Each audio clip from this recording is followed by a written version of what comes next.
السلام عليكم ورحمة الله وبركاته، مرحبا بكم. إلا كان تيتحرق لك الطاجين وتضلي تحزري وتبزري باش يجيك بنين وفي الآخر تيطلع لك باسل ومحروق، عندي لك الحل.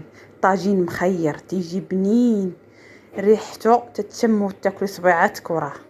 بسم الله، اللهم صل وسلم وبارك على سيدنا محمد.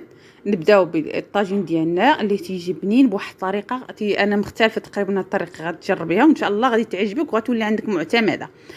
اول حاجه نبداو بسم الله. التي نطرف الزيت اللي قدامي باش نوريكم يعني المكونات يبانوا. هذاك زيت العود انا تنديرو تماك تيجي مزيان وتيبقى محافظ عليه.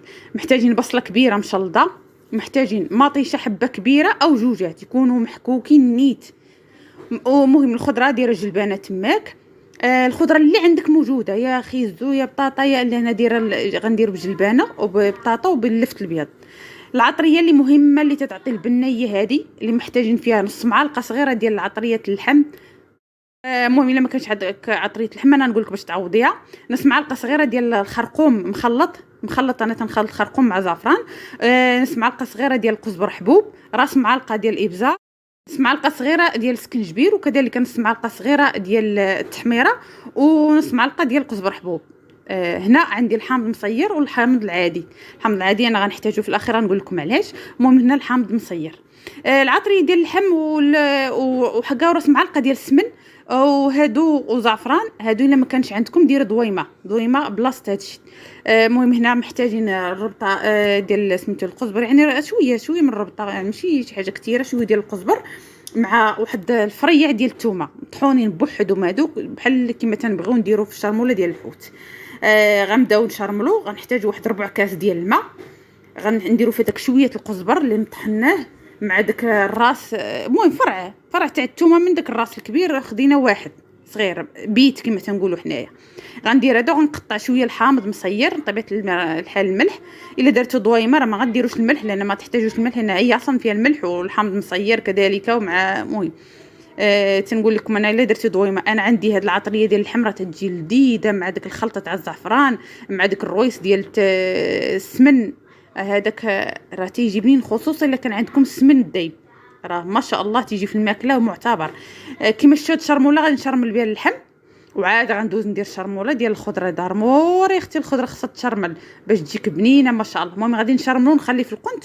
وعاد انتم غتشوفوا معايا الطريقه نفس الوقت غندير الطريقه والمكونات غتشوفوا كي داير. يعني قلت لكم الطريقه تكون مختلفه لانها تجي بنينه هاد الطريقه، وتنتمنى يا اختي تجربيها راه غيجيك الطاجين مخير.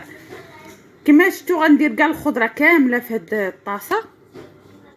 انا دايره اللفت حقاش يعجبني اختي اللفت، ودابا وقت اللفت. وزدت عليها جلبانه اللي عندي متلجه، درت لها راس تاع معلقه ديال شويه ديال راس معلقه ديال عطريه اللحم، ودرت فيها شويه الابزار. المهم راك شفتوا معايا والملح.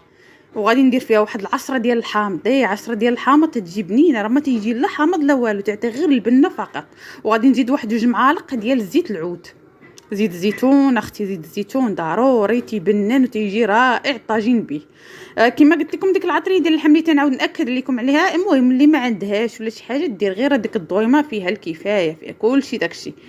غادي ندير هاد الخضره نشرملها مزيان وغادي نخليها على جنب، وندوزو نحضروا الطواجين ديالنا اللي تيجي رائع. الطاجين من اروع يعني من لذه لا توصف.